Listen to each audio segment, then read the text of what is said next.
Born and dead, saved by love, count my blessing from above.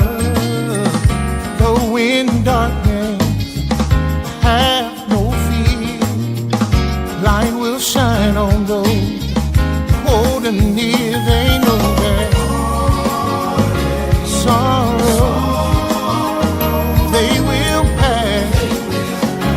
For I know in this life there will be something, but remember that love, yes it will, love will reign. Yeah, love will reign. Yeah, in my heart I believe it. Love will reign. Oh, yeah, yeah. Have a vision, it's clear and plain.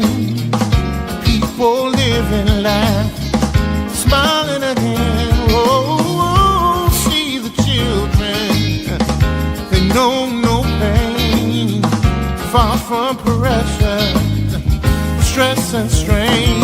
Oh, sorrow, they will pass. For I know in this life there's gonna be some pain, but remember that love, yes it will.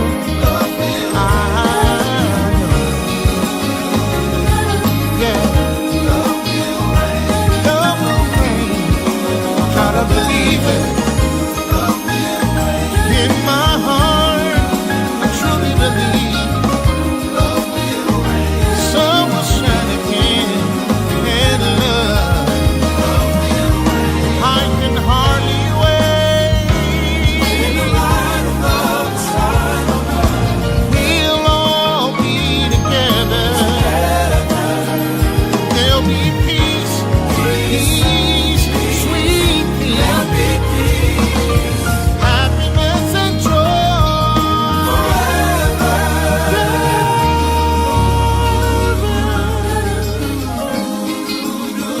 Oh, yeah.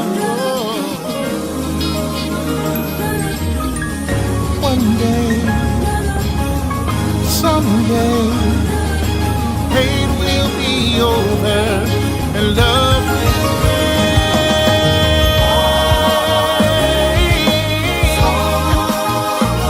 They won't last, for I know in this life there's gonna be some pain. In the end, love will reign. Love will reign. Said in His word, keep in May, endure the night. Love will conquer all.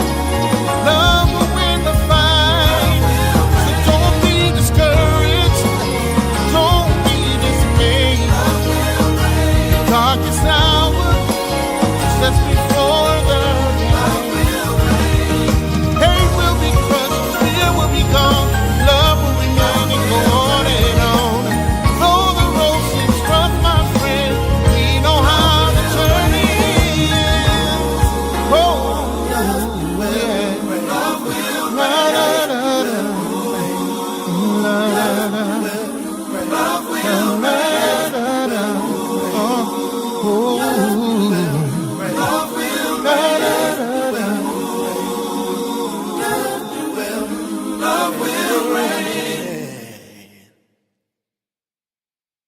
If you're like me, you can't imagine this world without the beauty, the brilliance, and the boldness of women. Here in the Love and Stuff community, we celebrate and laud, observe and recognize the accomplishments and sacrifices of women as we close Women's History Month. This live stream does include replay content that we hope that you will enjoy, and we hope it will make you think about the women that have inspired you to greatness, inspired you to sacrifice, and called you into being all that you were gifted to this world to be.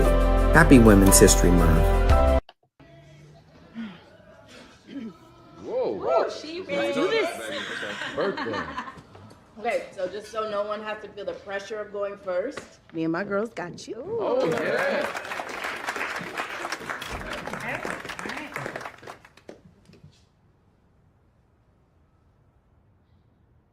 Growing up as a kid, I hated my dark skin. And if I could be transparent, even now as a grown woman, I have to constantly reprogram my thinking. Years of being told I was not the standard for beauty, but see, that was a lie. Which is why I chose to rewrite my own narrative. Dear Black girl, we are warriors whose spirits can't be crushed. We speak up when told we're too much. We forgive when our Black men dismiss, degrade, and can't see that we are not the ugly ducklings, but the swan princess, the Nubian goddess, the reflection of our ancestors, the made in his image. When society tries to pin light versus dark skin, we remind them that every shade of chocolate is divinely crafted. Black girl magic is more than a hashtag. Yes. It is a movement, a statement like Maxine Waters claiming our power, moving through this world unapologetically, degree holding with our heads held high, melanin moisturized, big hips, thick thighs, hair free and natural, wrapped in a protective style. Dear Black girl, you better recognize we are the trailblazers. Everybody wants to be us. Come on, please, come on.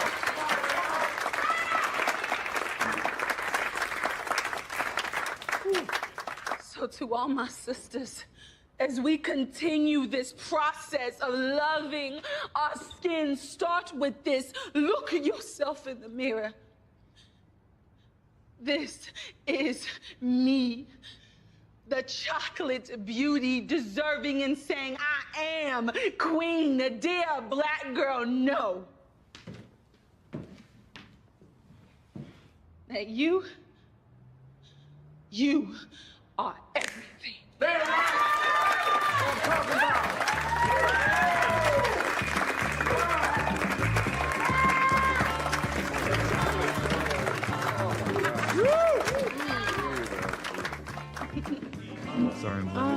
You're here, that's what matters. What you wear says something about you, about who you are, what you believe, and what you stand for. So here in the Love and Stuff community, we wear the brand that we live, and we live the brand that we wear because we love the brand. It's all about increasing the amount of love in the world and upping our love game. And if that's what you're about, you should wear it too. Oprah Gail Winfrey, born January 29th, 1954, is an American talk show host, television producer and owner, actress, author, and media proprietor. She is best known for her talk show, The Oprah Winfrey Show, broadcast from Chicago, which ran in national syndication for 25 years from 1986 to 2011. Dubbed the Queen of all media, she was the richest African American of the 20th century and was one of the world's only Black billionaires. By 2007, she was often ranked as the most influential woman of the world. I could go on to tell you about the many different awards that she has won. She, in 1993, inducted into the National Women's Hall of Fame. 18 Daytime Emmy Awards, including the Lifetime Achievement Award and the Chairman's Award, 2 Primetime Emmy Awards, including the Bob Hope Humanitarian Award, a Tony Award, a Peabody Award, and the Jean Hersholt Humanitarian Award, awarded by the Academy Awards. In addition to 2 competitive Academy Award nominations, she was elected as a member of the American Academy of Arts and Sciences in 2021. I could go on, but I want to share some excerpts from her book. First, from her book, What I Know for Sure, from the introduction, and then a bit from the chapter in that book called Gratitude. It's not a new story, she writes, but at least for this book, I think it's worth telling one last time. The year was 1998. I had been promoting the movie Beloved in a live television interview with the late, great Chicago Tribune film critic, Gene Siskel. And everything was going perfectly smoothly until the time came to wrap things up. Tell me, he asked, what do you know for sure? Now, this wasn't my first rodeo. I've asked and been asked an awful lot of questions over the years, and it isn't often that I find myself at a complete loss for words. But I have to say, the man managed to stop me in my tracks. About the movie, I stammered, knowing full well that he was after something bigger, deeper, more complex, but trying to stall until I could come up with a semi-coherent response. No, he said, you know what I mean. About you, your life, anything, everything. I know for sure. I know for sure. I need time to think about that some more, Jean, she said. Well, 16 years and a great deal of thought later, it has become the central question of my life. At the end of the day, what exactly do I know for sure? I've explored that question in every issue of O Magazine. In fact, what I know for sure is the name of my monthly column. And believe me, there are still plenty of times when an answer doesn't come easy. What do I know for sure? I know that if one more editor calls or emails or even sends a smoke signal asking where this month's installment is, I'm going to change my mind and move to Timbuktu. But just when I'm ready to raise the white flag and yell, that's it, I'm tapped out, I know nothing, I find myself walking the dogs or brewing a pot of chai or soaking in the tub when out of nowhere, a little moment of crystal clarity will bring me back to something that in my head and in my heart and my gut, I absolutely do know beyond a shadow of a doubt. Still, I have to admit that I was a bit apprehensive when it came to rereading 14 years worth of columns. Would it be like looking back at old photos of me in haircuts and outfits that really ought to be left in the seemed like a good idea at the time file? I mean, what do you do if what you know for sure or knew for sure in the day turns out into what you were thinking here in the present?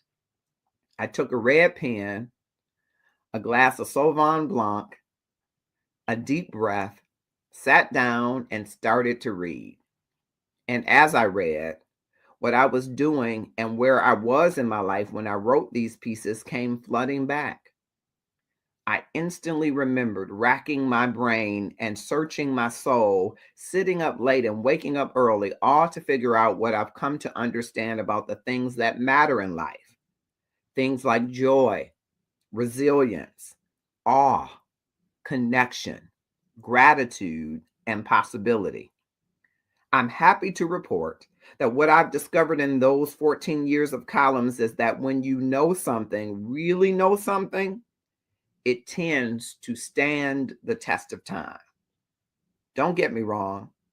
You live, and if you're open to the world, you learn. So while my core thinking remains pretty solid, I did wind up using that red pen to nip and tuck, explore and expand a few old truths and some hard-earned insights. Welcome to my private book of Revelations.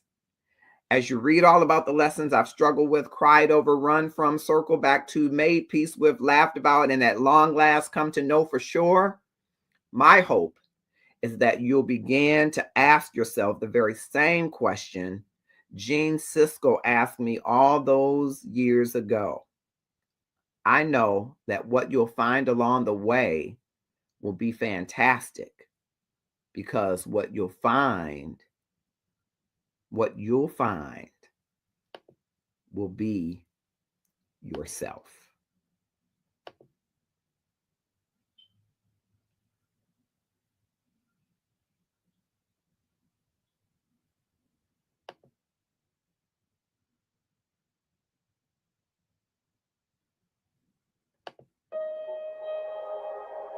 I'm on government assistance, and I run out of money, and I had to buy Pampers for Jelani. And I had $11.42 in the bank. And I remember wrapping my son in a towel for 2 days. I remember the second day, like you said, I had my hand on Jelani's stomach, and I said, "Don't worry, baby. Mommy will never be this broke or broken again."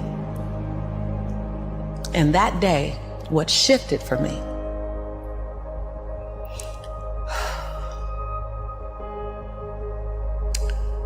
was I was willing, and I don't know if this is going to sound crazy, I was willing to completely die to any form of me that I had been, so that I can birth the woman that I was becoming. The reason why a lot of people won't become who they want is because they're too attached to who they've been. And you hear it all the time when people say, "I've always been this way." Okay, well, if that's working for you, keep doing that. I knew it wasn't working for me any longer. I had hit my version of rock bottom. So I was willing to let go of everything and everybody. See, another reason why people won't get there is because the doorway is for you to fit through. You're trying to carry everybody else through because you're trying to be Rescue 911. And you got to rescue you first. I am much more valuable to my family and to my community because I was willing to let them go through the door myself, teach myself, learn myself, condition myself, and then come back and get them. I'm much more valuable to them now. But I had to go through a window time of 10 years of judgment. You leaving us, hanging out with white people all the time. You going to these crazy countries. We don't know what I had to be willing to allow my conviction to make me inconvenienced. See, we want to grow, but we want to stay liked by everybody. I was willing to be my own rescue at the risk of your approval. But most of us aren't like that. Facebook is an example. We want to be liked. Well, I woke up and I like myself today, so your like is extra. My job is to like me first. I was willing to say every day, "Lisa, you like you? Lisa, are you proud of you? Lisa, are you playing full out?" Every day before I checked in with anybody else. I was willing to inconvenience my entire life. My entire life. I was willing to disrupt my entire life to buy my future, to buy my possibility, to give my dream a chance. See, we're not supposed to tuck our dreams in on the pillow when we get up in the morning. We're not supposed to leave them at home. We can go and fulfill somebody else's dream. We're not supposed to do that. That's not what we're wired to do. That's not who we are. Your human spirit doesn't care about the economy. The human spirit doesn't care that my son's father went to prison. The human spirit doesn't care what's happened to your family. The human spirit doesn't care about the past. You may have been molested, or your family may have been broke, or you may have been betrayed, or you may have a divorce. Your human spirit doesn't care about any of that.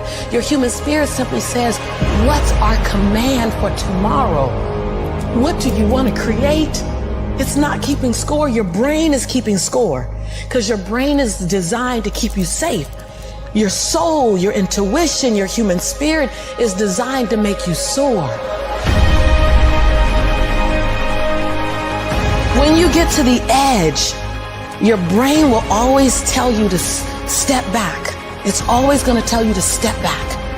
Because you can fall. Always. It's going to tell you to step back. Because before you fell, The last time you did this, you saw someone else fail. You could hurt. You could be off work. It's going to tell you. It's designed to keep you safe.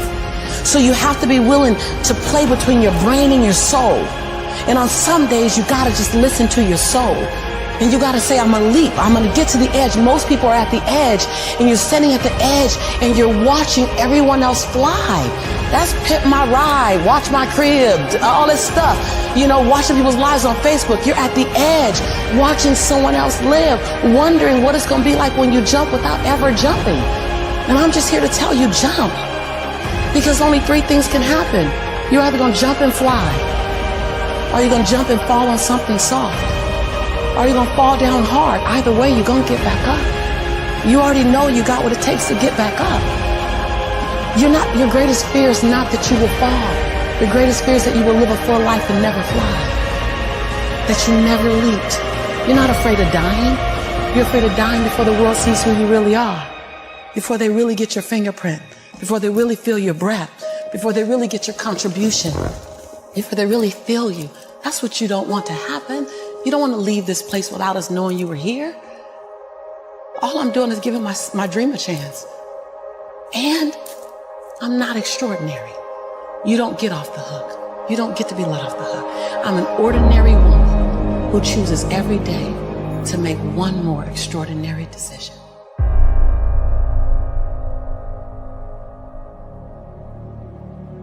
Everything that I need to get back up, I have in me. If I don't have what I need, I can go get it. Once I figured that out, the world was my playground. The question was just, where do I go get it? I don't know about that. Where do I go get it? Right. And I don't come from a learning background where I was a great student. I wasn't, my highest grade in school was a C+. And when I got a C+, I did the happy dance.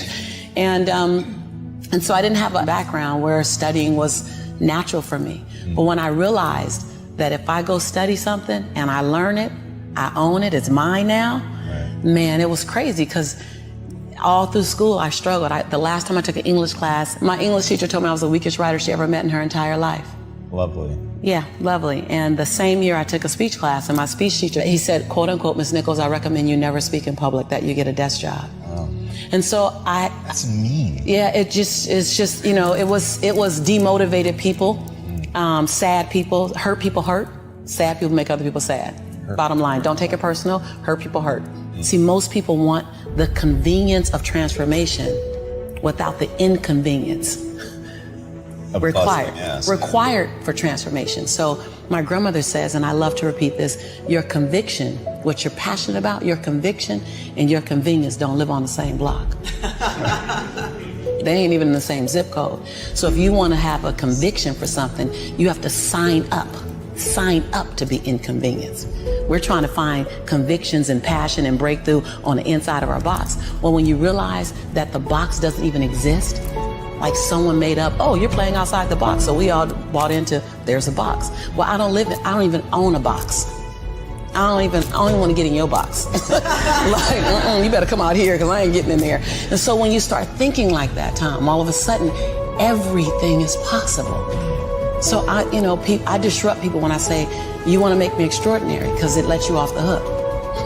What if the God that we call God, the divine, whatever your faith is, what if there's no partial? It's not going to give me a hookup and not give you one. Not going to give me an opportunity and not give you one.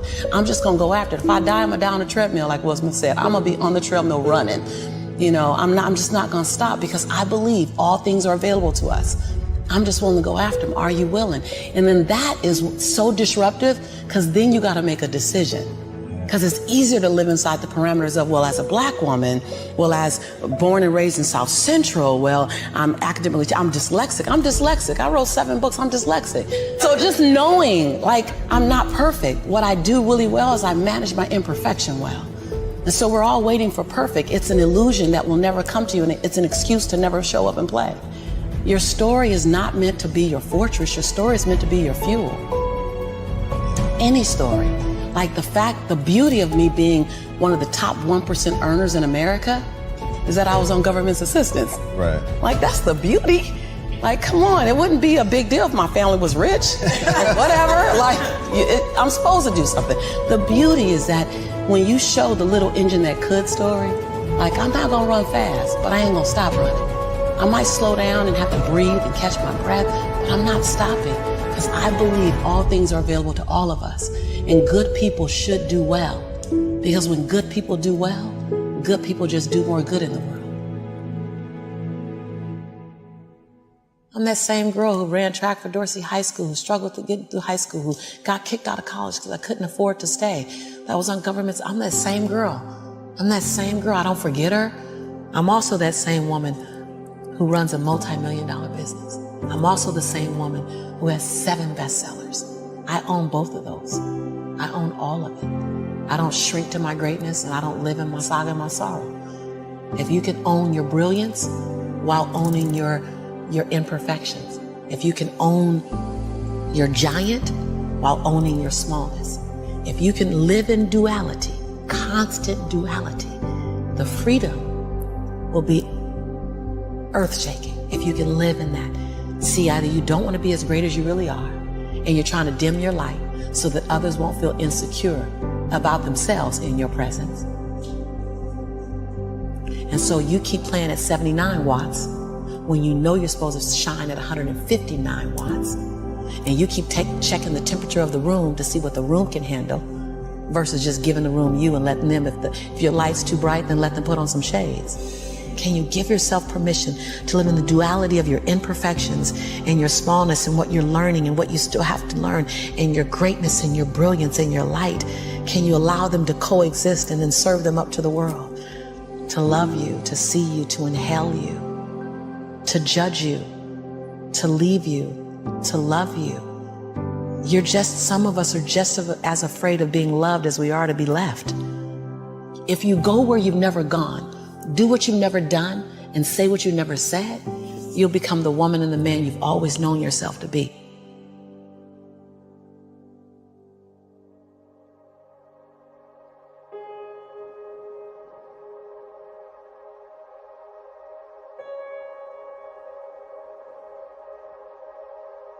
As we continue to share in our Women's History Month, I want to go back to a piece from Oprah Winfrey from her book, What I Know for Sure, in the chapter entitled Gratitude.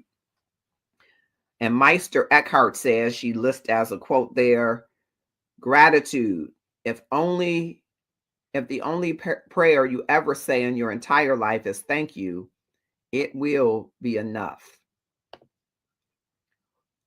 For years, Oprah writes, I've been advocating the power and pleasure of being grateful. I kept a gratitude journal for a full decade without fail and urged everyone I knew to do the same.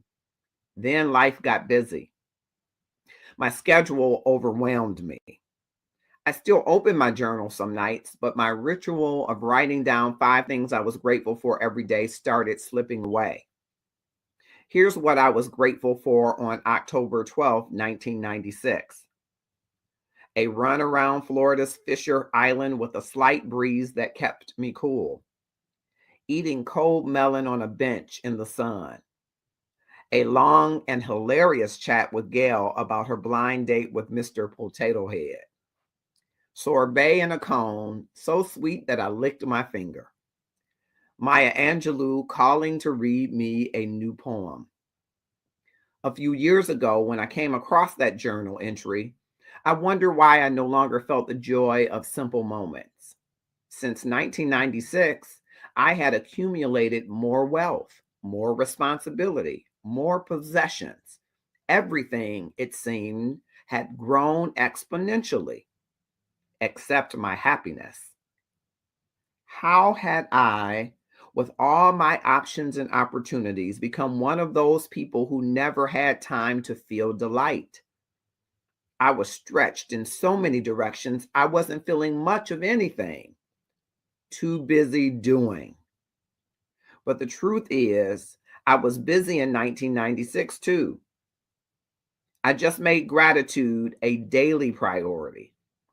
I went through the day looking for things to be grateful for, and something always showed up. Sometimes we get so focused on the difficulty of our climb that we lose sight of being grateful for simply having a mountain to climb. My life is still crazy today. Today, though, I'm continuously grateful for having the stamina to keep going. And I'm back to journaling electronically this time around. Whenever there's a grateful moment, I note it.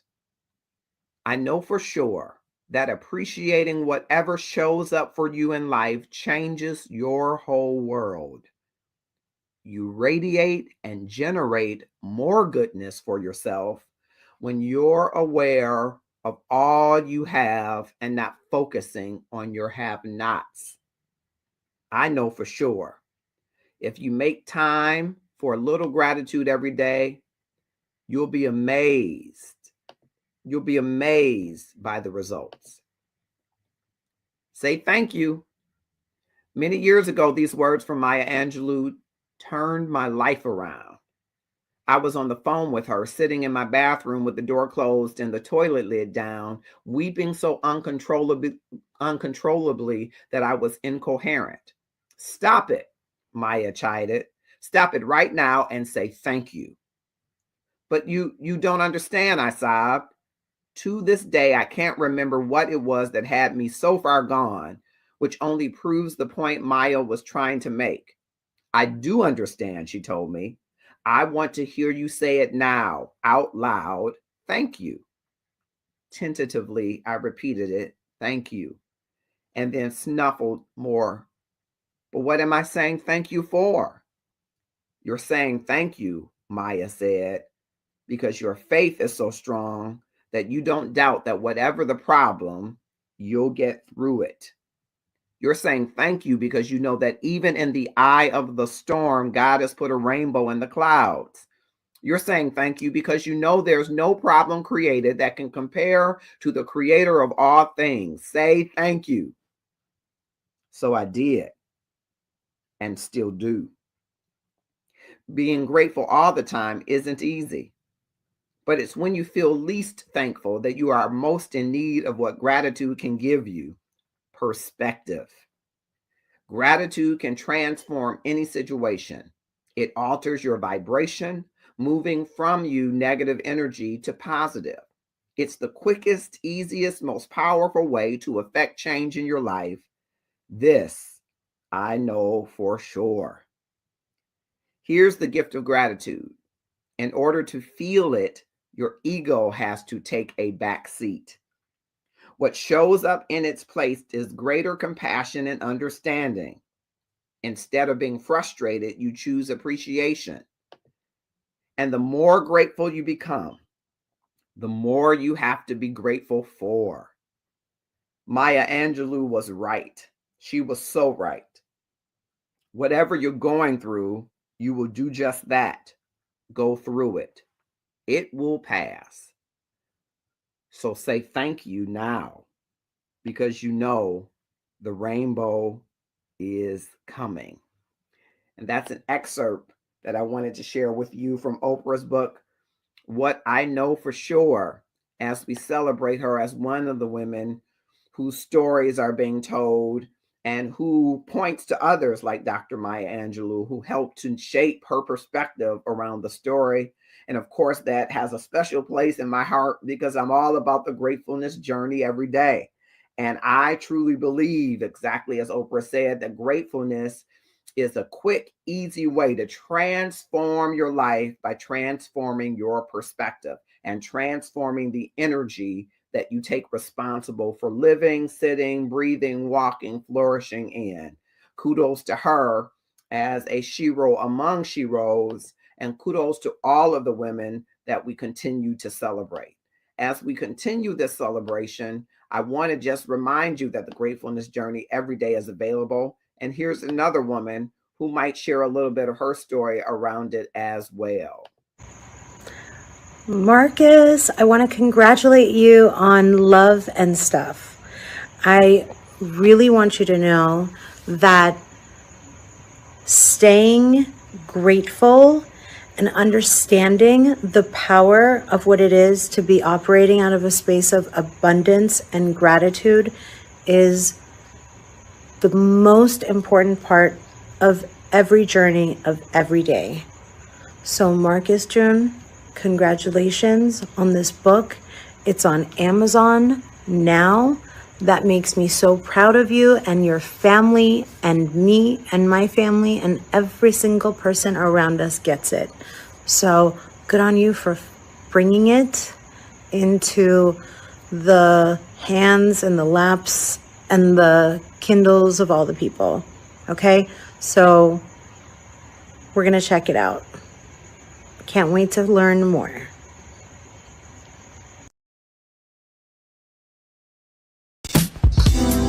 Do you have a birthday, anniversary, or special event? If so, the team at Blush Design Group is here to help you make it magical and make your guest stand or sit in awe. Blush Design Group takes the preparations off your shoulders, but never out of your hands. Here at Blush Design Group, let us make your dreams come to life. Blush Design Group will make your dreams come to life. And if you want to learn more about them, go to blushdesigngroup.com. They make extraordinary pieces and make your event move from ordinary through extraordinary to magical. If you are having a wedding, or if you are saying goodbye to a loved one, if you are having a birthday celebration or anniversary, whatever the occasion, they will select the correct floral arrangements to make your event beautiful, and all of the linens and other parts of the event space. You definitely want to support Blush Design Group, and you can reach them at blushdesigngroup.com. Thank you, Kimberly Wagner, for the amazing work that you do, and we'll be looking to partner with you in the soon future for the mock wedding that is to come, and you'll learn more about that to come. A great partner to have, and you want to support them today. We're continuing as we look across all of the platforms. Thank you for joining us, Cora Fitch-Williams and others that are joining us here on Facebook, on Twitch TV, on YouTube events especially, and LinkedIn Live. Why don't you take a moment to click share? Tag 5 of your connections or subscribers, 5 of your followers or friends to join us as we celebrate Women's History all month long. And next week, I want to remind you, we're making a clarion call to all of the women-centered organizations, sororities, and the like, to join us in a powerful expression of sisterhood in 1 week at 8:30 p.m. Eastern Standard Time, right here on the Love and Stuff community platform. So I hope that you will join us. Invite your sisters that are in sorority, in a league with you, if you will, to celebrate what sisterhood means and how it has contributed to the power of womanhood. We hope that you will join us in that. All right, as we're coming toward the end, we want to share a little bit about women's history for those of you that might not know as much about the origin of it, and share a little bit of a video here before we come to a close.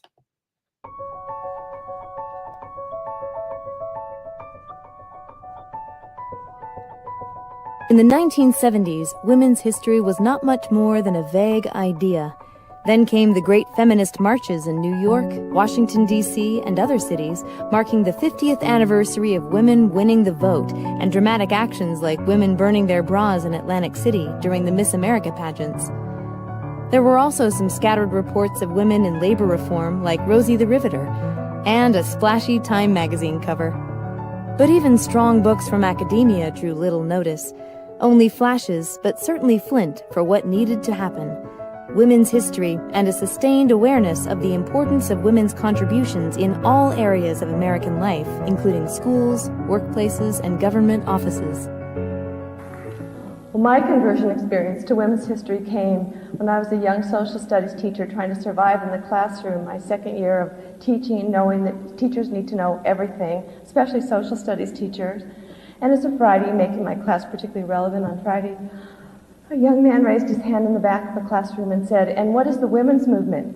It's 1972. Ms. Magazine has been published. Shirley Chisholm's going to run for president. Barbara Jordan's actually going to be elected from the state of Texas, right? It's 1972. It's a banner year, the women's rights movement, and I am a social studies teacher. I look at this young man. I look at the class. I try and look as intelligent as any teacher could look. I pause and say, what a good question. Let's divide into groups and look at that question.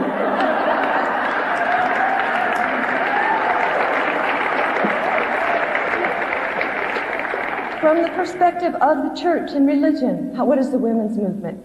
Socially, what is the women's movement? Politically, what are we seeing about the women's movement? What does the media say about the women's movement? And then, as if history was just a second thought, although it is my passion, I said, and historically, what would we say about the women's movement?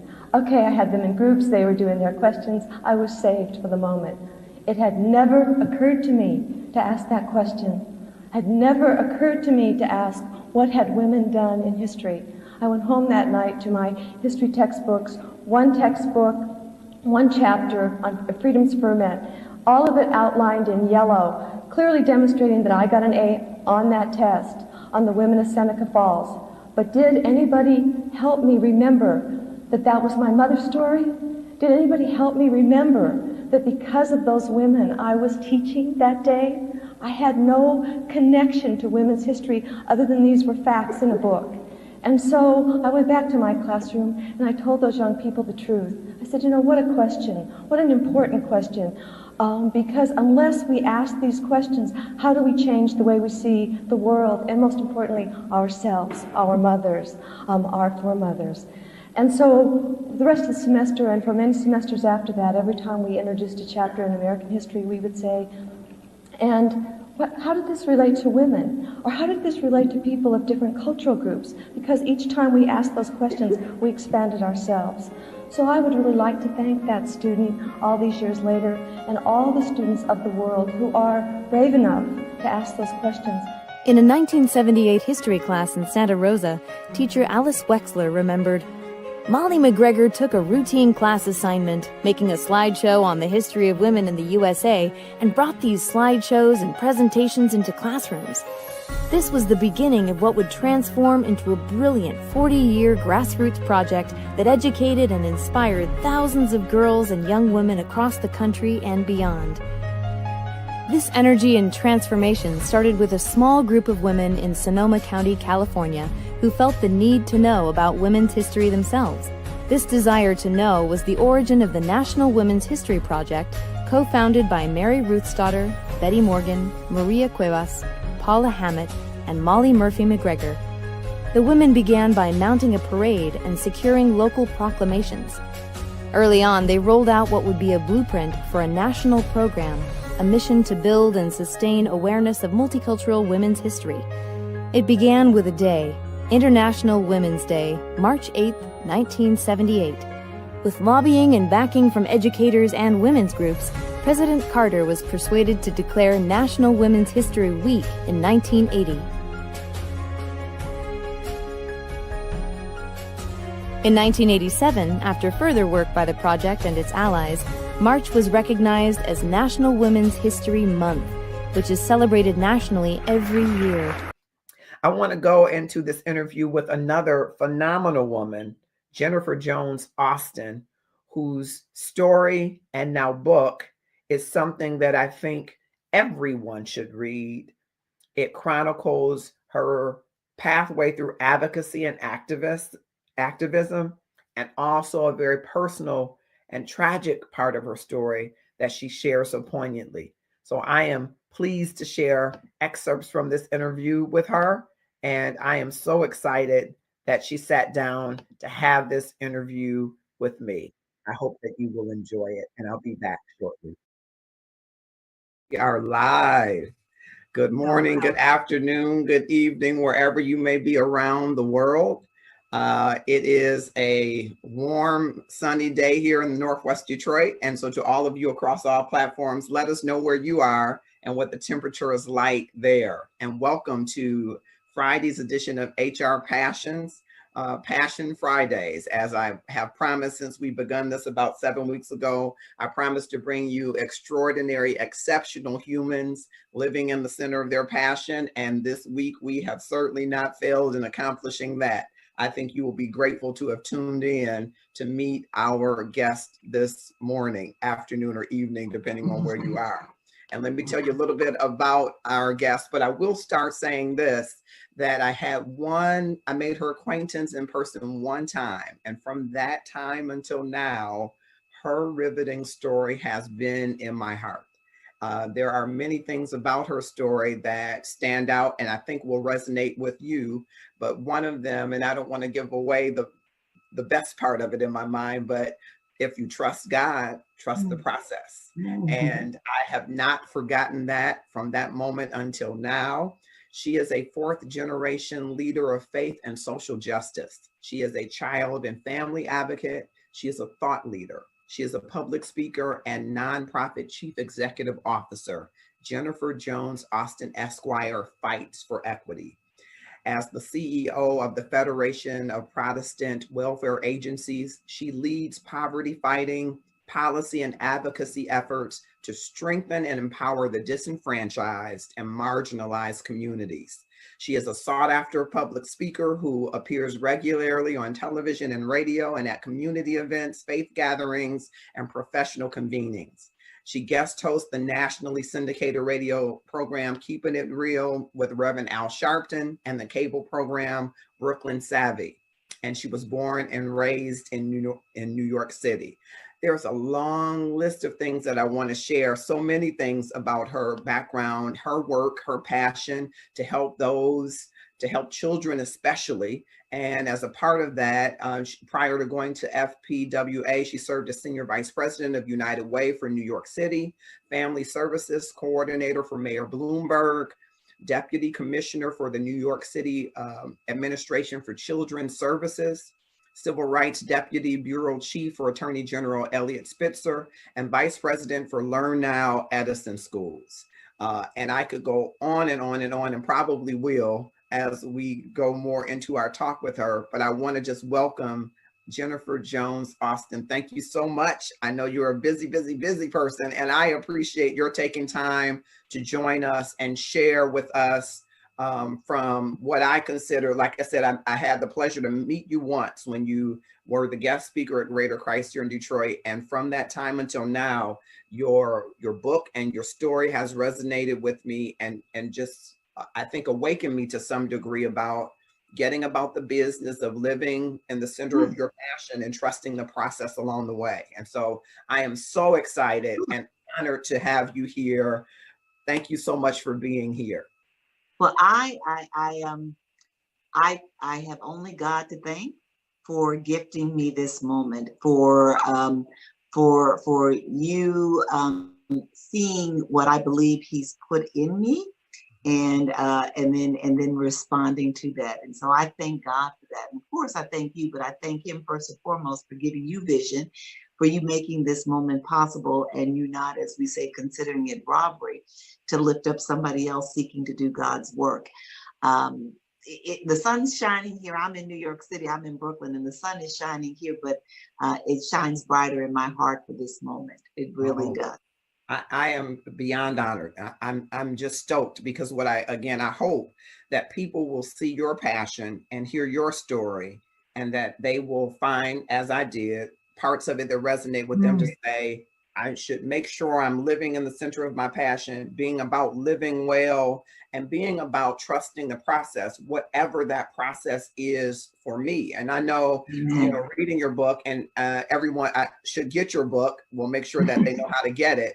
And just reading it, and some of the things that just jumped off the pages to me while going through the process and trying to feel the process, you learn not to be as much in control as your life has kind of taught you to be in control. So I want to just slow it down a little bit and go back. You were trained to be an attorney, a corporate attorney, but you're fourth generation social justice and faith.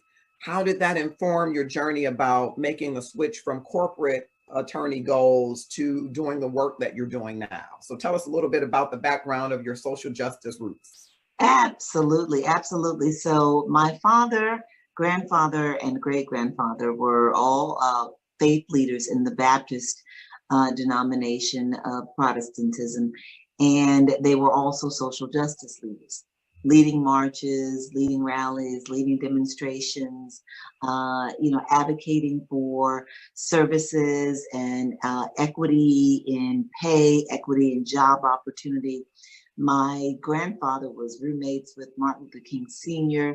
My father and Martin Luther King Jr., along with about 6 or 7 other persons, founded the Progressive National Baptist Convention, which Dr. James Perkins was a president of. My father was the president of the economic arm, Operation Breadbasket, for the Southern Christian Leadership Conference. And so, I grew up in a household where I saw my father, as he would put it, speaking truth to power. And as he would say, freedom is the ability to say no to a lie, to veto an untruth. He would say that the faith leader, and often he'd say the preacher is, but sometimes he'd say the faith leader is the freest person on earth, because his or her allegiance is to God and to no one else but God. And that allows you to be free. And so when you grow up in a household like that, right, where you are seeing a faith leader and other faith leaders just speak what they believe is the will of God, and what they are determined, that they are directed by God to do and to say and to speak and to feel, it's just a part of who you are. It's a part of your DNA, how you show up in the world. And then couple that with having a mother who also, both my father and mother grew up in Kentucky. And my mother decided that when she was graduating from high school back in the late 50s, that she wanted a career in the arts. And not in the dramatic arts, but in the visual arts. And she wanted to study art history in college. And they said to her, that's not a career for a Black woman. You can't work in that space. And I watched her over the years build her career and become the first Black person to be the curator of a Fortune 500 corporate art program. I saw her travel the world with millions of dollars annually allocated to her to buy art and to place it in buildings across the country and in other parts of the world. So that then, when you see this and you experience this, and I always talk about the marinating process and exposure, what our children see, what we experience becomes who we are. And so when you see your father speaking truth to power and living his calling, and you see your mother living her passion and her purpose, you wind up feeling like that's what you're supposed to do in this world. Find your passion and work in pursuit of it, and your passion given you by God. So I went to law school not really knowing what I wanted to be. I had an uncle who was an attorney. He said, you don't know what you want to do, go to law school, and while you're there, you'll figure it out.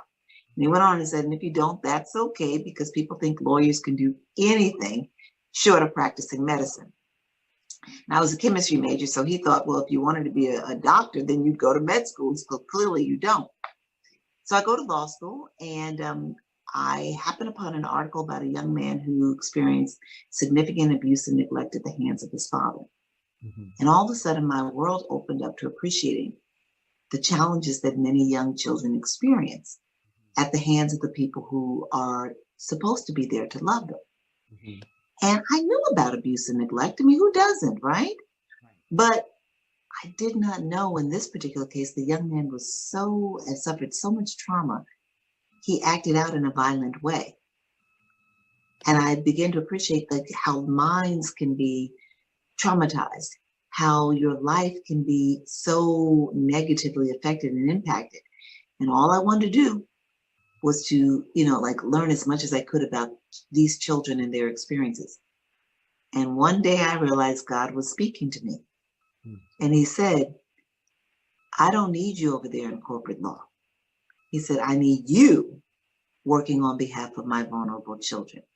Wow. And it was a kind of a tug, because there was money over here. There was good deeds over there, but not necessarily a whole lot of money.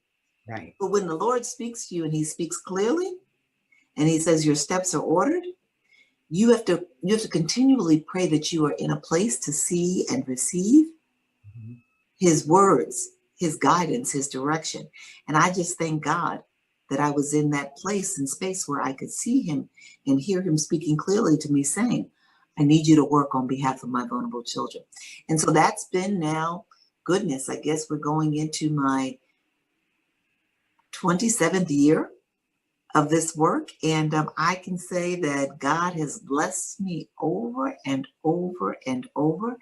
He has just allowed me to move and work and serve and lift up his children and create real impact, bring about greater opportunity on a continuing basis on behalf of his children and their families. Yeah.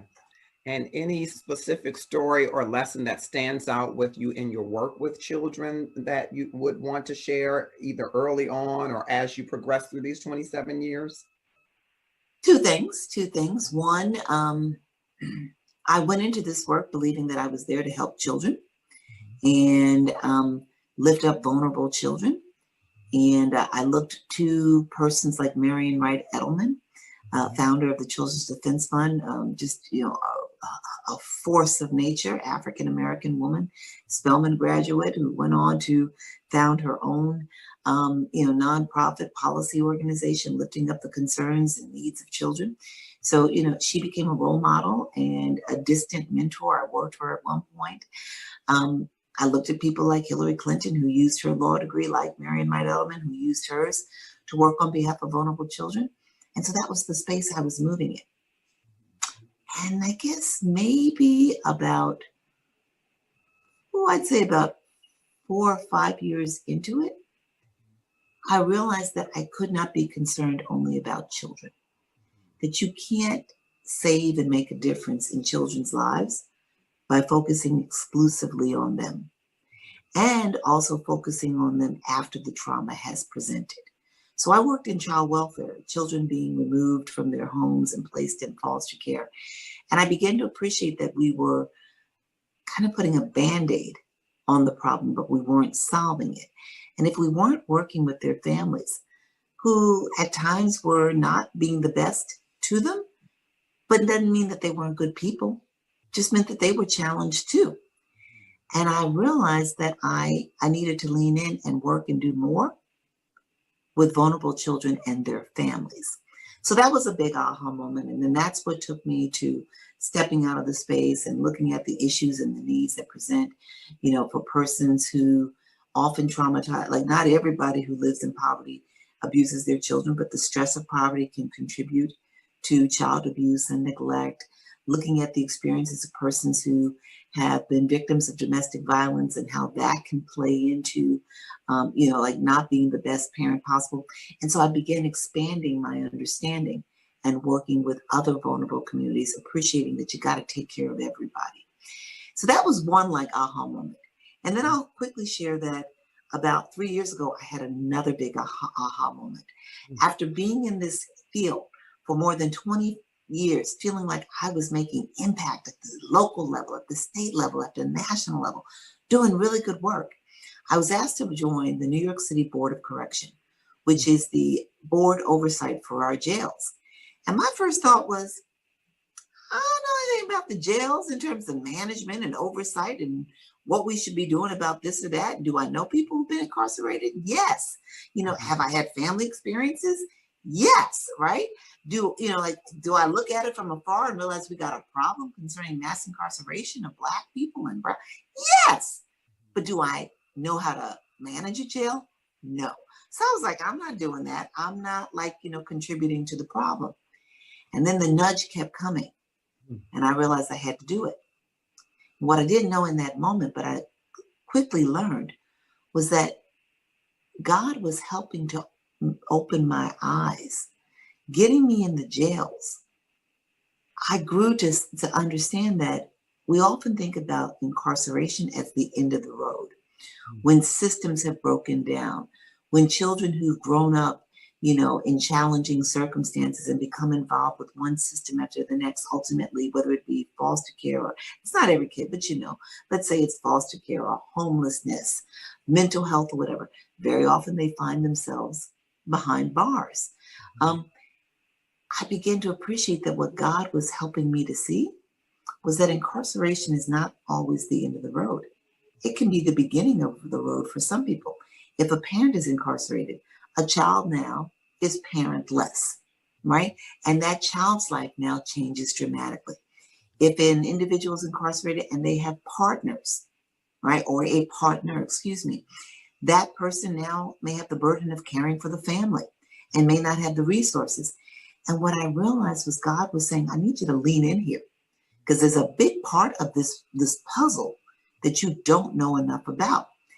And when I heard him and I leaned in, I realized that in America, we talk about race and justice involvement, but we don't talk enough about race and poverty and justice involvement. And that we need to talk about the trifecta impact, right? Because you can be Black in America and become involved with the justice system, but if you have the resources, and I don't need to mention some high profile cases, right? Then, the system may work for you, right? But if you're poor, you're at a disadvantage just right out the door. And so that was another aha moment. And just thanking God that, even, as I consider myself mature and more expert than I was 20, 25 years ago, he's still providing, still creating these moments where I can lean in and learn and feel and realize, no, you got work to do. You got to still build and figure this stuff out. So those are a couple of aha moments. Wonderful aha moments. And I want to go to 2009, where I think lessons really leaned in for you. And it was, I guess you were doing two great things. You were helping to plan some activities around the renaming of a portion of the street in honor of your great dad, bless his memory, and also for the surprise 70th birthday for your mom. So take us back to that moment and how that leads you into a new lesson. All right. And what I want you and others to appreciate is look at the smile on my face. Yes. Because the smiling means something, especially as we go through this. So September 2009, a lot of great things going on in my home. Children are going back to school. I've just completed a really important strategic planning process for my organization. I'm feeling like, we're in good shape. I feel good about where the kids are going to school. We just got to get them back in there. They're going to have a good school year. Work is going to go well. My husband's doing well. And family is all around me because we're about to celebrate my wonderful mother's 70th birthday. And we're about to rename a street in New York City in honor of my dad. It's a great time. Mm-hmm. And so all of this is happening. And I'm at work one day and I'm staying late. I get in a cab to go home and I hear the story about a little girl who's in need of a bone marrow transplant. She has a blood cancer and she is fighting for her life. I hear it over the cab, like they have a radio, like this kind of whatever you call a trailer that just keeps going and it tells you about the news and things that are happening. And I immediately think to myself, okay, I want to possibly be a bone marrow donor for her. I need to register, go to an event where they're having a bone marrow drive and register to see if I'm a possible match for her. Mm-hmm. Then I start thinking about, what it means to be a match and that, I'd have to take time off from work and the kids need me right now because they're going back to school and I got to build out this plan. There are all these things that are happening in my life and she's going to get a donor. I just need to, I need to pray for her and I need to keep going, but she's going to get her donor. She's going to be all right. And God understands she's going to be all right. So that is I don't know, maybe it was a Tuesday, Wednesday. I can't remember with certainty, but just a few hours later, I developed some feelings where I was clammy and nauseous and I couldn't really take any food in. Several hours later, Friday, that was maybe Tuesday or Wednesday. By that, Friday morning, I wake up and I've got a fever. And I'm thinking, oh, maybe I'm getting the flu. I pop some Tylenol. I start moving through my day. And the fever just, it breaks because of the Tylenol and it spikes again. I come home from work, I get in bed. And I've had to change my clothes because with the fever, I'm sweating profusely. My mother admonishes me. She says, maybe you should go to the doctor. And I'm like, no, it's just a flu. And we've got these weekend activities. We're having a birthday party for her. She doesn't know the party's happening. We've got the street renaming. I don't have time to go to the doctor. I'm just going to sleep off this little temperature and I'll be all right. Throughout the night, I keep waking up and I'm just sweating profusely. I'm changing my pajamas. Saturday morning comes and the fever is still with me. And at this point, I'm thinking, you know what? Maybe I should go to the doctor. And my husband and my mother say that I should. So I've got to nix the street naming and I've got to go to the ER. I get to the ER and I sit in the ER for hours. And finally, I'm triaged by the end of the day. By the end of the afternoon, around 5, 6 p.m. The doctors look at me and they say, looks like you maybe have a run-of-the-mill virus or something. Just go home and, we're going to give you some Advil and you're going to sleep it off. And in a few days, you'll be all right. So I'm thinking the doctors are telling me it's a virus. I'm good, right? If they're doctors, they're the experts. If they say it's just a virus and I can pop some Advil and sleep it off, I'm going to be all right. I always tell people they never checked my blood. Not once did they check my blood. And that's important because your blood and, the white blood count, the red blood count, the hemoglobins can tell a lot about, your health and your well-being. So they didn't check my blood. I go home. Sunday, I sleep through the night. I missed the party for my mom. I missed the street naming. Sunday morning comes, the fever's still with me, but they told me it's going to take a little while. So I just try to make it through the day. Monday comes and I'm still trying to work it through. And I'm laying in bed, napping here and there because the fever's wiping me out. And at one point I wake up and I cannot see. All I have is a white blurred, white blurs. I can't make out anything. And I realize this is not a flu. This is not your typical run-of-the-mill virus. Something else is going on here because I've had a flu. I've had a virus and I've never not been able to see. I'm like, there's more to this. So I call my doctor and she says, come on in. I go in to see her the next day because she didn't tell me I had to come in right in that moment. I go in the next day and she takes one look at me and says, I can't do anything for you. You're in a bad way and you need to go to the hospital. So now it's Tuesday. I get to the hospital. They begin running a series of tests. And by Wednesday afternoon, I've been admitted.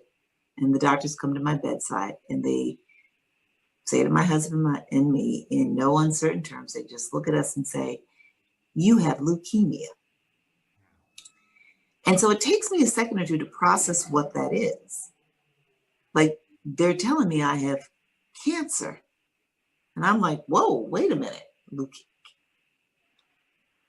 They tell me that I looked at them and I just calmly said, so what do we do? That I didn't lose it. I didn't cry. I simply said, so what do we do? And people have asked me here and there, how could you be so calm when you get a diagnosis like that? And I'm going to tell you, I think it was my faith. This understanding that if God was going to allow me to go through this, that there must have been more to it. So here's what happens. They tell me I have leukemia. They tell me that they will give me chemotherapy to treat it. And that, with a few treatments, I should be back to normal within 6 weeks. So I'll be inconvenienced. I won't be able to go to work. I won't be able to go to the gym. There are many things I won't be able to do, but it'll just be for a finite period of time. Not what I'd planned, but it'll be okay. Now keep in mind, that little girl who needed the bone marrow transplant, she had leukemia. So here I am just a few days later learning I have leukemia. I sometimes think, what if I had gone to be tested, to be a bone marrow donor for her? Maybe I would have learned sooner, right? So the doctors say I need chemotherapy. It's Wednesday afternoon. What I can tell you is the next things that happened, I don't know firsthand, even though they happened to me.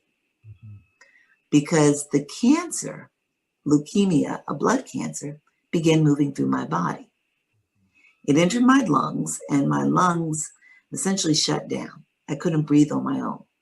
The doctors put me on a respirator.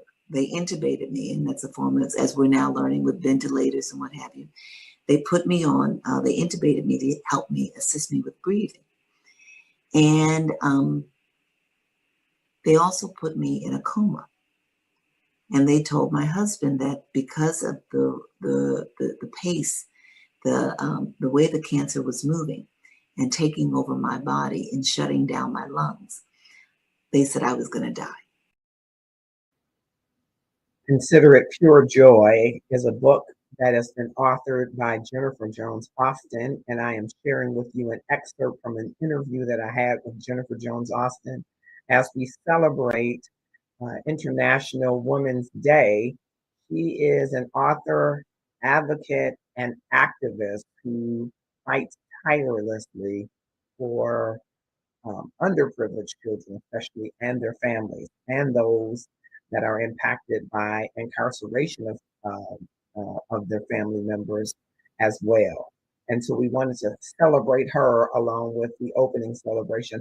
Hi, I'm Marcus Holmes, the love activist, and you've tuned in to Love and Stuff. That's right.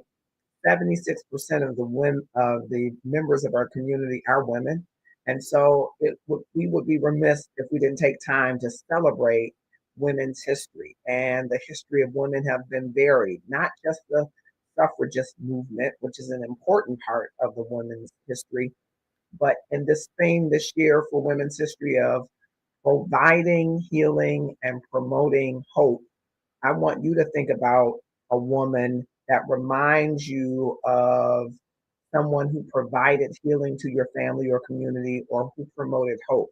I wanted to celebrate Jennifer Jones Austin today, who certainly not only was, and you'll hear more of her story, in a situation where she needed a healing, but in a situation where she helped to provide hope and continues to do that to this day. So here's part 2 of that interview. I hope you will click share, tag 5 of your closest friends, 5 of your more popular ones to join in this viewing and to celebrate International Women's Day. Jennifer Jones Austin, part 2 of this interview about her journey and her book, Consider It Pure Joy.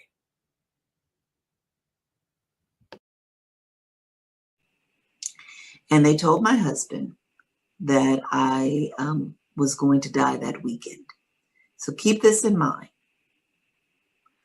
I start feeling like I have a flu or something on a Friday.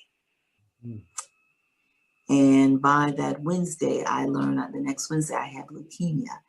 And by that Friday, just 1 week later, my husband has brought my children to the hospital.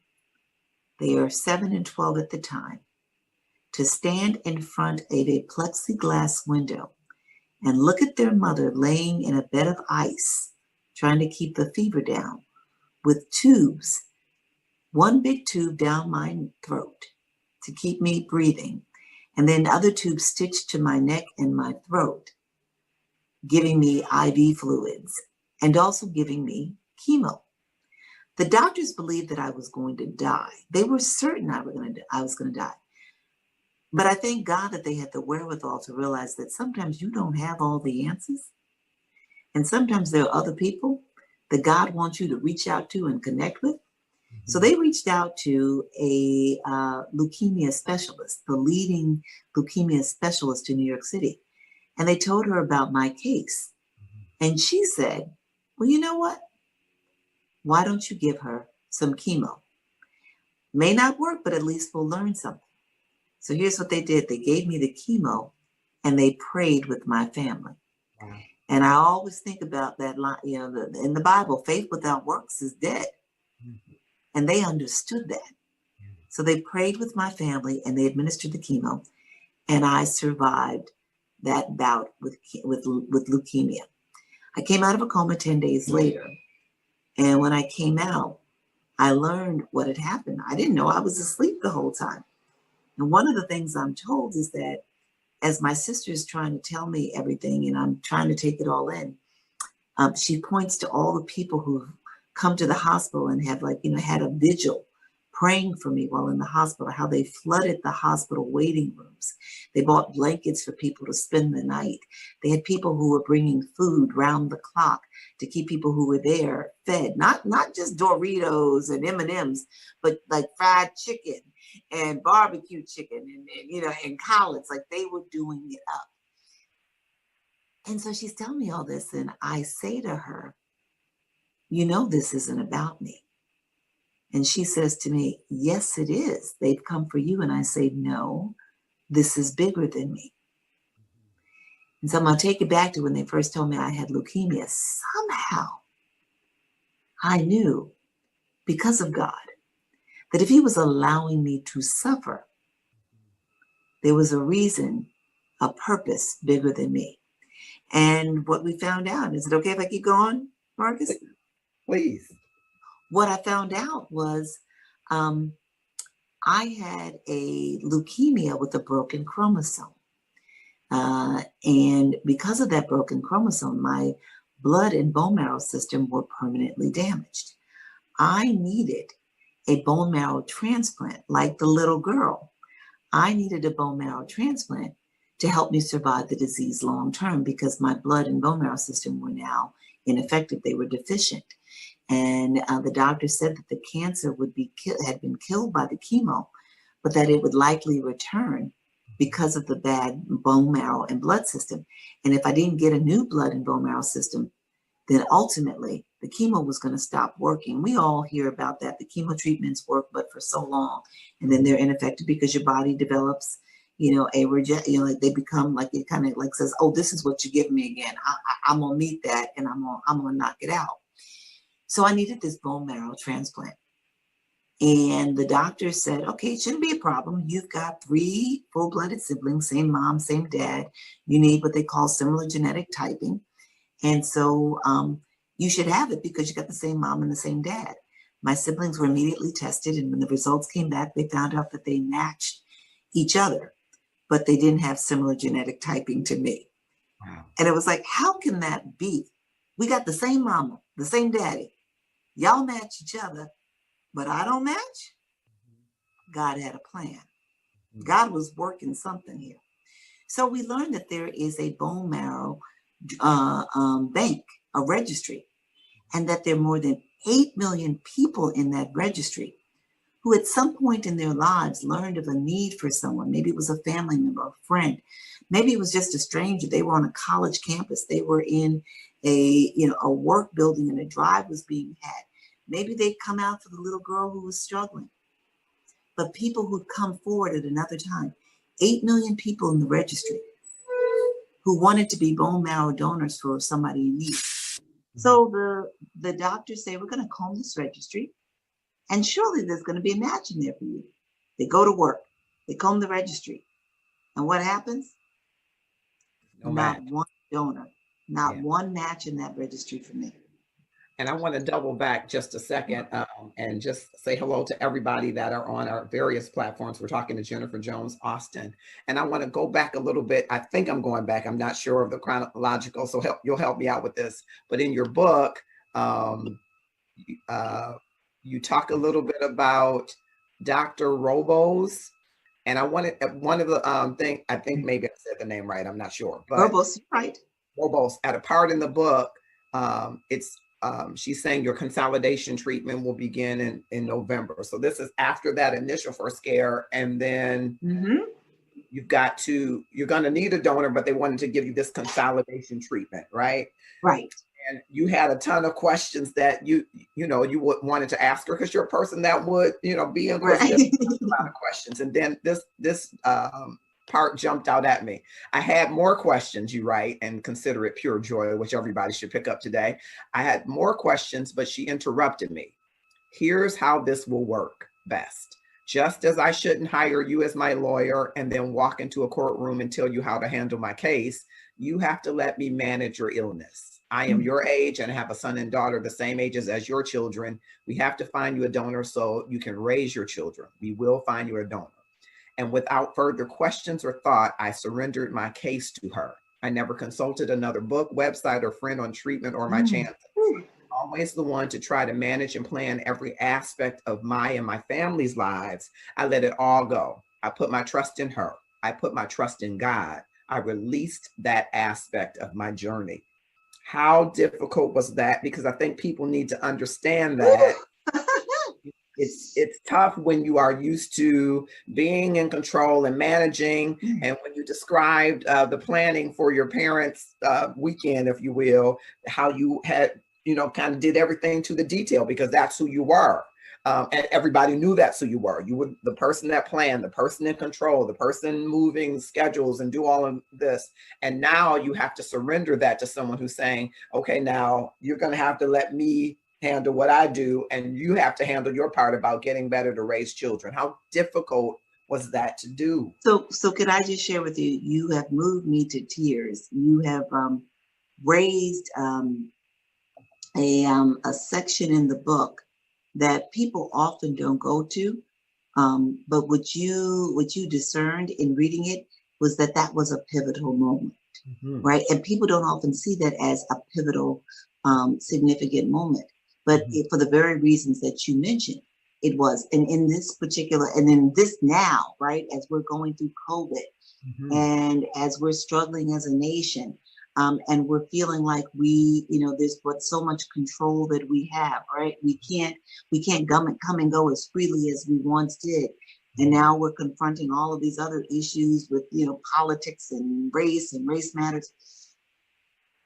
You're reminding me in this moment of how that moment helped me to learn how to live in moments like these.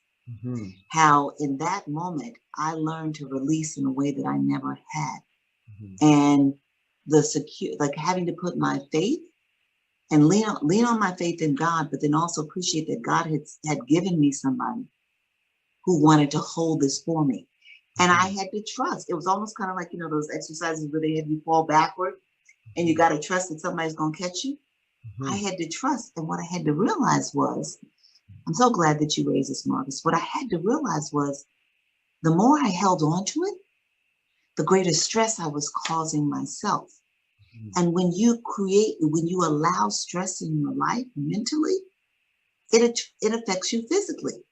And so if I was holding all of that stress, then my body was not going to be at ease to receive the treatments that it needed, right? To just, like if I wasn't allowing myself to just be, then all that tension and that anxiety was going to affect me physically. And so it was like God sent someone to say, let it go. I've got you. And frankly, I'm just going to tell you, here was this woman of Jewish faith, right? A white woman of Jewish faith, very unlike me, but looking at me saying, I got you. And you know what? We're not going to let you die. You can't die. And it was just like, she was invested in me. She saw me. She saw my greatest fears. She saw and when I say my greatest fears, I wasn't afraid of dying. I was afraid of leaving those children. Right? And she saw that. And she said, I've got you. And so I learned to release. And I will tell you that was 10 years ago. And I've now been living in that space. I'm getting through COVID because I'm like, whatever God hath in store, then that is what it is. And I can't spend my days worrying what's going to come next. I just got to live in the moment in the way that he desires. Yes. And I love that you were getting ready to tell us about, there being over 8 million people in the registry and none of them were a match. And the idea came up about doing drives and how the doctors were really discouraging, saying, hey, some of the people that sign up aren't available. And then less than half of those people, even a smaller percentage of the people who do are actually going to be a match. Don't spend your time with that. And I love where your husband you said he's normally the pragmatic one. He says, we're doing drives. And he sure did. That's how it read to me. He was like, whatever they say, that's great. We're doing drive. I may have told you all, at church that, it was that moment where you say to yourself, you look back and you say, I know he loves me, but he doesn't like me all the time. And I'm so glad that he was liking me in that moment, because he was like, we aren't going to let you die without at least trying. Yeah. So. And so there were drives, everywhere, a campaign. He organized, it was something to behold. It was a movement. The bone marrow organizations that facilitate these drives, he reached out to them and they said, okay, well, we're going to do like a couple of drives and maybe you'll get 200 people or so. That's like a high number, but we don't want to get your hopes up too high. And he was like, oh, no, you don't know us. He led with my mother and my siblings and my good friends and the church community across this nation coming along, and black sororities and fraternities and other organizations coming along. My husband led a bone marrow drive, or set of drives that resulted in better than 200 drives in less than 13 weeks, with more than 13,000 people being added to the registry to be a donor for me. People who never met me, people in like California, in Michigan, in Ohio, in Tennessee, in Texas. The list goes on and on. There's a woman who's in need. There's a sister who's in need. We as Black community can help her because we need somebody of similar genetic typing, and you're more likely to match with someone of the same race and ethnicity. And so they were like, we can do this. And they stepped up to join. And then what happened, Marcus, as you know well, these people got tested. They joined the registry, they got tested. And the word came back that not one of them matched me. Not one out of 13. Not one. People. At that point, what were you thinking? In all honesty, I was like, God, thank you for allowing me to see that my suffering has purpose. Mm-hmm. Thank you for allowing me to see that through my suffering, people are learning about the importance of being a bone marrow donor, and people of African descent in particular. Mm-hmm. Thank you for allowing my children to see that mom's suffering has a value because we're raising awareness. Mm-hmm. Thank you for helping us to appreciate that other people who are in need of bone marrow transplants are now actually getting donors from people who've come forward for me. So we're seeing that my suffering has purpose. Thank you, Lord, for this, because it's giving us strength and it's helping us to smile and feel like there's a reason for all of this. But I will tell you, Lord and I were having some one-on-ones, and I was like, okay, this is good, but could I get a little bit of bone marrow up in this? Is it possible? And so the fascinating thing is that he saw me, yeah. He heard me, he knew what I needed. But as the book tells you, I didn't get a bone marrow transplant, but that's because the Lord had something else for me. Yes. And in your book, Consider It Pure Joy, I want to pivot a little bit. And another area that really resonated with me is you wanted to be there for your children, and you didn't want anyone else to do those special things, though you didn't always have the strength to do it. Sounds like you had an incredible cast of family members, siblings, your mom, husband, nieces, nephews, cousins, friends. You got to the Thanksgiving holiday, and the reason that resonated with me so, in 2005, I had a brother to pass on Thanksgiving. So Thanksgiving has always been tough. But what your story made me think about is in the moments that you do have, and this is something my mother taught me, take inventory of and be grateful for what you have left. And not just to grieve over what you've lost or what may be. You don't know what the future may be, but what you have right now. And so it resonated with me that you all didn't know whether that was going to be your last Thanksgiving or not, holidays. So you did the things that really mattered, and that resonated with me. So it's just the message in that we take so much for granted. Absolutely. With family and support systems. Yes. I remember a few months ago now, like when we were just really getting to the throes of COVID, and especially here in New York, where the pandemic was just epic. We were just it was devastating here. I did an event with some women where we were talking about how are we doing in this moment? How are we managing? And at the end of the conversation, the woman who was leading the conversation said, "What do you all want to contribute in this moment?" And when they got to me, I said, "I want to contribute joy." And they were like, "Well, that's interesting." People were talking about, "Oh, I want to, I'm going to do this for my community and I'm going to do that." And I'm like, packing lunches and things like that. And I was like, "Yeah, I want to do that, but I want to contribute joy." And so they leaned into me and they said, "What do you mean by that?" And I said, "I want people to see that even in the midst of your suffering, joy can be found. Good things can be happening and you need to take stock of that." Right. And so as I was sharing, like all this was going on and we didn't have a donor, but my family was connecting. My children were seeing people showing love and extending themselves. We were seeing people getting matches, like there was joy to be experienced. And so I said to these people on this Zoom event, this call, I said, here's the deal. This is what I want to be said about me. I don't know if tomorrow is going to happen for me. Tomorrow may not come, but I want people to remember that the day before I passed, I had a smile on my face because I'm not leaving here with a frown on my face.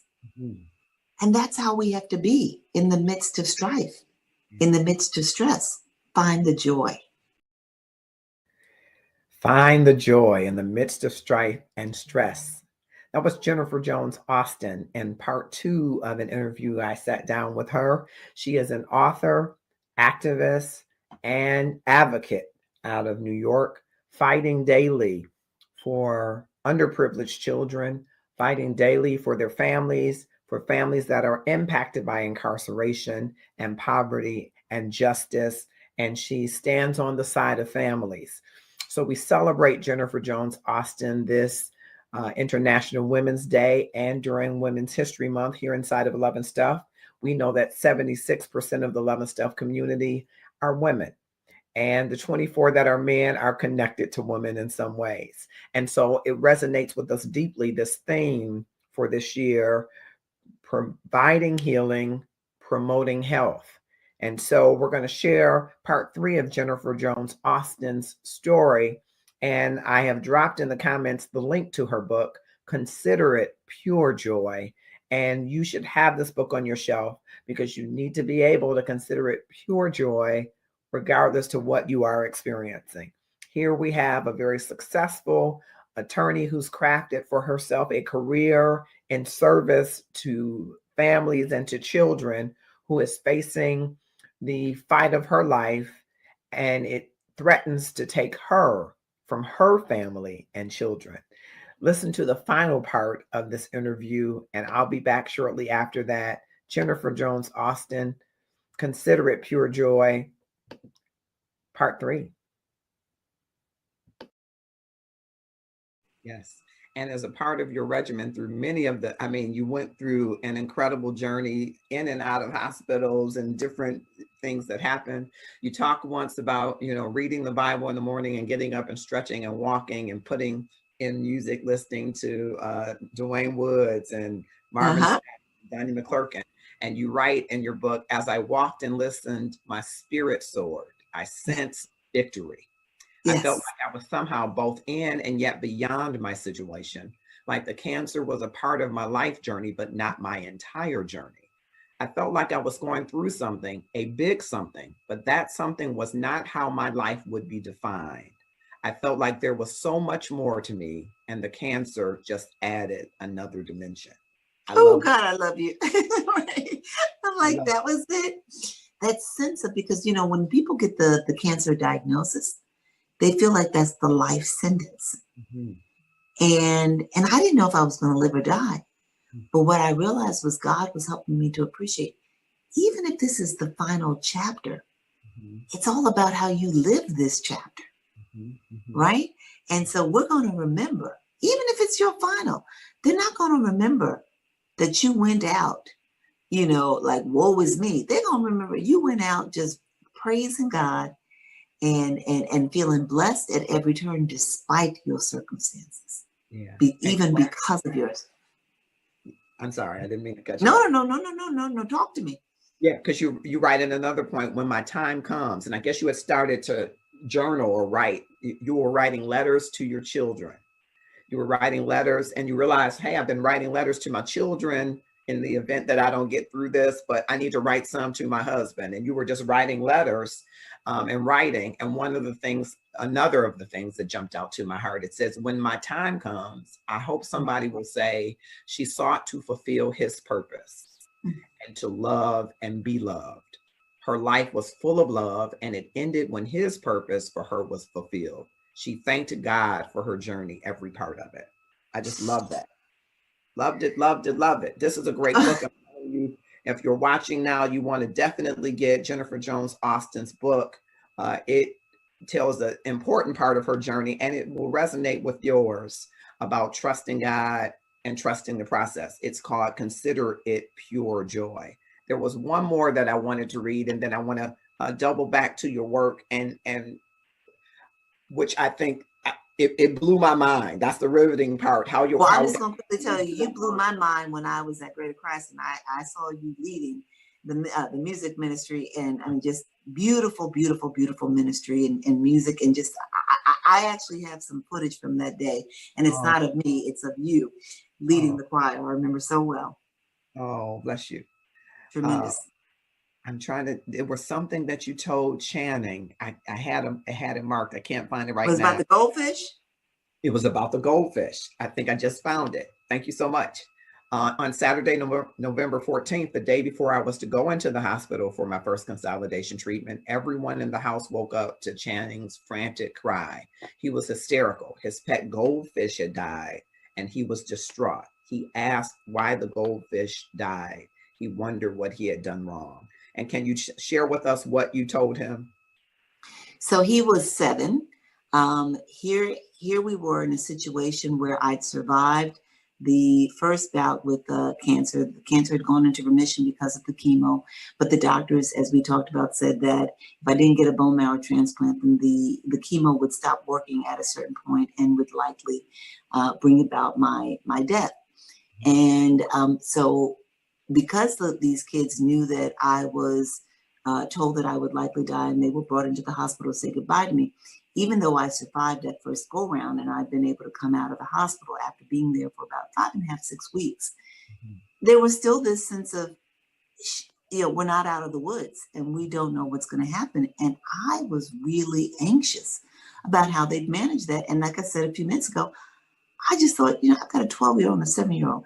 And if God takes me, which he, if I'm done, if my work is done, if he takes me, how are they going to understand that and experience that? And I was worried, are they going to be angry with God? Will they be mad with him? And I was especially concerned about that because I was thinking they haven't yet developed their own relationship with God. They don't really understand how God works. And so they're going to turn from him because he's taken their mother. So here's what happens. This is my worry. And I've got to go back into the hospital for consolidation chemotherapy.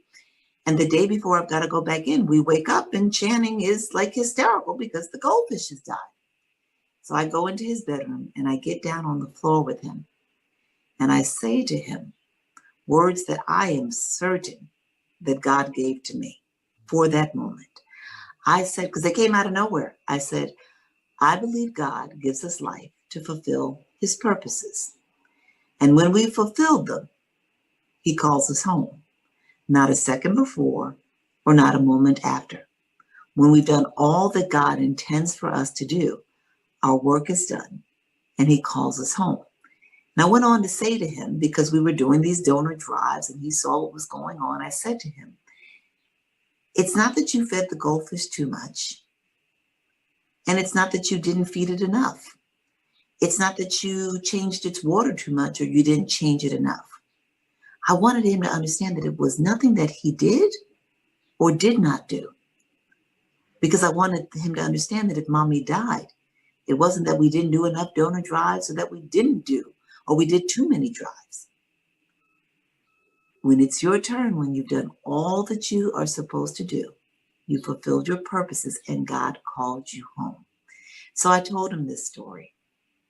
And the beautiful thing was that that little boy, and this is not an exaggeration, from that moment forward, at dinner time, at nighttime when he was being put to bed with his prayers, he would say, "Dear Lord, please don't take mommy. But if you do, we know that it's because she's fulfilled her purpose." Wow. And mommy is still here and still fulfilling her purpose, because I pray. no 13 among, there were no donors among the 13,000, but there was a miracle for you. Will you tell us about that? Absolutely. This is like the what?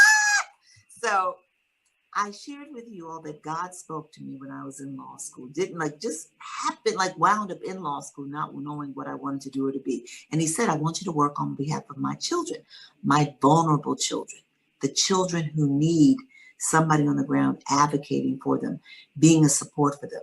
So that's the work that I do right up to the moment I get sick.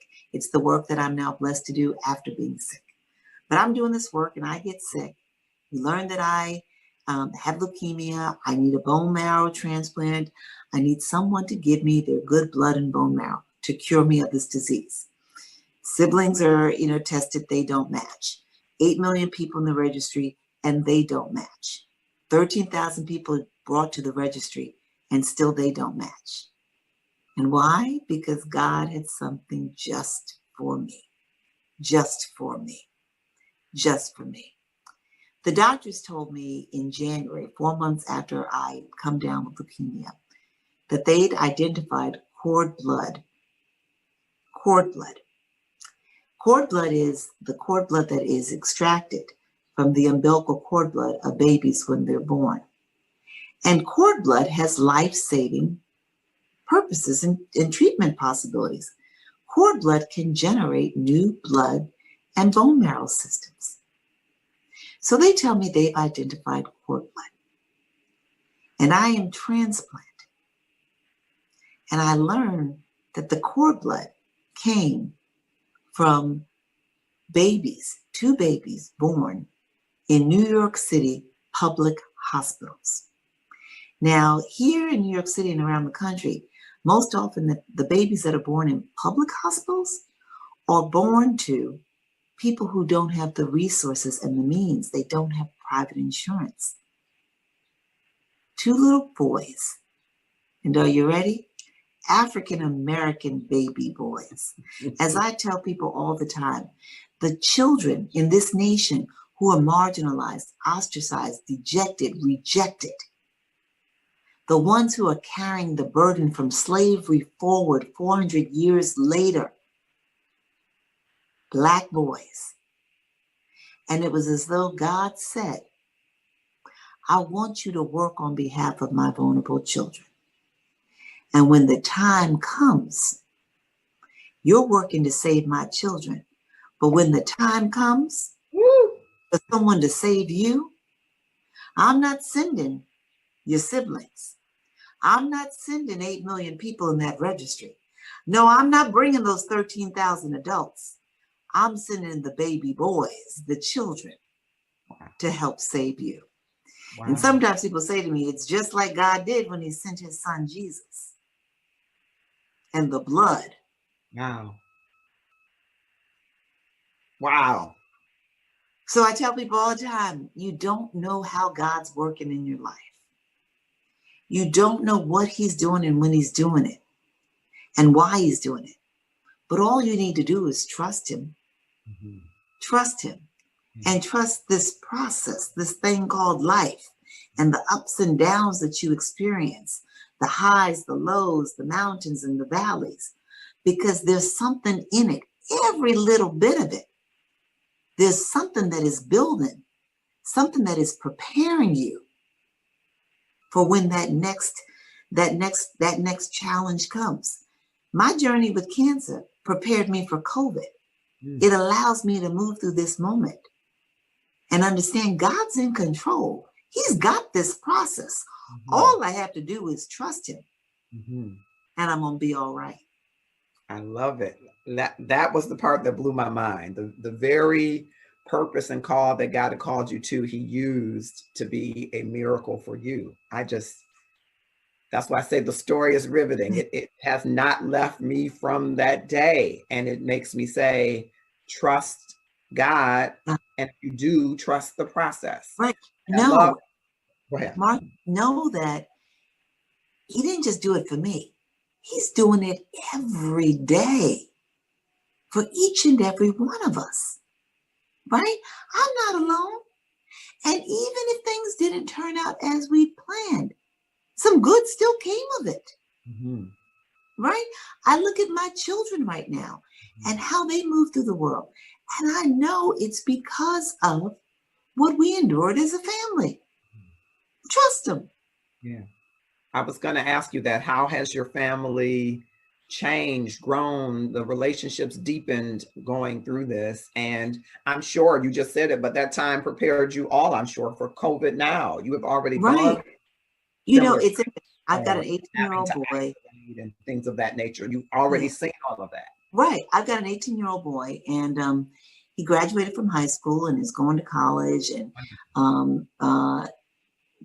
worked very hard in school, and very fortunate. He did very well in school, and he also plays baseball, and he's top athlete, top academic.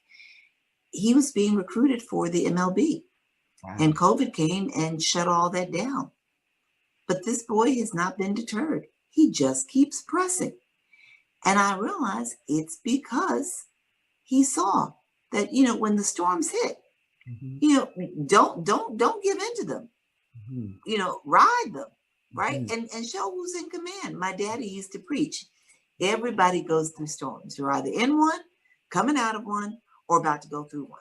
Yeah. And what makes all the difference is how you live your faith in the midst. Do you take faith in the storm with you, or do you go by yourself? Right? Do you call on your faith while you're in the middle of it, or do you just just woe is me, where is God, right? When you come out of it, do you praise him for having brought you through? It's all a matter of how you show up with your faith in these moments, and that'll take you through the storm. Absolutely. We're coming up to the hour, and when I think about there's another part in the book that talks poignantly about trusting the process. You had a social worker who you had met before at a point where you were frustrated because you had been going through in and out of the hospital, going back and forth, and she asked you, who do you trust? Can you tell us that story? So here it is, and I'm gonna show my bias. I'm just gonna be honest. An Indian woman who comes to a hospital bed, my hospital bed, and I've been in and out of the hospital. I'm through transplant, but my body's going through rejection of the transplant. And there are these moments where it's like, am I gonna live? Am I not gonna live? And you have a 50% chance of survival with transplant. And I'm exhausted. I'm getting angry. I'm mad. I want to be home. I want to get on with life. And I don't know what's going on. I'm human, right? And so she sees me, she learns that I'm spiraling. And she comes in, this social worker, and she sits across from me and she says, ask me a series of questions, and I answer back. And, my background working in child welfare, I kind of get a sense of how social workers show up in the space. So I'm answering all of her questions, and I'm like, I got this. And then she says, who do you trust? What is this woman, this social worker? Like, I've never heard a social worker say, who do you trust? And I'm thinking, and she, I'm not looking, if she was if she was a sister or, a brother, I might be like, oh, she's asking me about God. I had no idea. So I didn't have an answer. And then she asked again. And I was like, and this finally I blurted out, I said, I trust God. And I was angry when I said, I trust God. And she said very calmly, well, if you trust God, then why don't you trust this process? And when she said that, I was like, whoa. And I mean, even as I shared with you right now, I'm thinking about how I felt in that moment and how I feel in this moment. Right? And I thought to myself, if I trust God, then I must trust the process if I understand that there's nothing that he will allow me to experience that ultimately is not for my good. There's nothing that he's going to allow me to go through that doesn't grow me, mature me, make me and those around me better for it. So if I've got to experience another, down moment, if we in this COVID have got to go through another surge, right? If we've got to be on lockdown or not live the way that we want to live, it's because it's part of the process. We got to go through this. Unfortunately, there's going to be some more suffering because only when we go through this do we get to where he needs us and wants us to be. It's only through the continual suffering that we grow and we mature in our faith and in our trust. It's good stuff. Great stuff. I want to raise one more part of the book where in some of the letters that you wrote to your children, one of the things that, again, of many things that jump out to me, Jennifer, you say you can amass all the wealth and fame this world holds, but if you deny yourself the joy and reward of helping another, your life will feel and be meaningless. And so as we're at the top of the hour, Jennifer Jones Austin, if you will just look into the camera and talk to people who might not be at a place where they understand having joy even in difficult times and connecting that to helping others, how it brings value and meaning to your life. Certainly from reading your book, I know it has. Absolutely. But if you can just share with those that are listening. Absolutely. In my book, at one point, I write about how I was listening to a sermon that my father gave, where at his kind of the climax, at the high point, he says, "Don't you know he didn't save you for your sake? He saved you for the kingdom's sake." Mm-hmm. So this understanding and appreciation that we are here, just as we saw with Jesus, we are here to lift up, serve, and support others. And just yesterday, somebody said to me, "What does success look like to you?" Mm-hmm. And I said, I believe that living my best life is helping others to live their best lives. Mm-hmm. Getting so much joy out of figuring out ways of creating opportunity and leaning in and helping others to see themselves and their worth, even when they're struggling. Mm-hmm. Even when everything looks like it's not what it should be or what you desire it is, but just finding joy in service, right? Servant leadership. Mm-hmm. And so my work through the years has rewarded me in that way, and it has helped me to see that just as God rewarded me and blessed me, that there's more that I'm going to grow. I'm going to grow not from the car that I drive or from the house that I live in, but being able to give and live and love and serve. And so I believe that living my best life is helping other people live their best lives. And as long as I'm here, I'm going to try to do it. And I can't thank you enough, Marcus, for this moment, for this gift that you've given to me. You didn't have to, but you did. Well, as I stated, I promised this audience that I would bring them exceptional humans. And again, from just the one time I made your acquaintance, I have not forgotten the great testimony of Jennifer Jones Austin, and just the privilege that it has informed my life about living more closely to the center of my passion and considering it really pure joy. It has been a pure joy to have you on. I hope to have you back and talk more. I'll come back. We just hang out. Yep.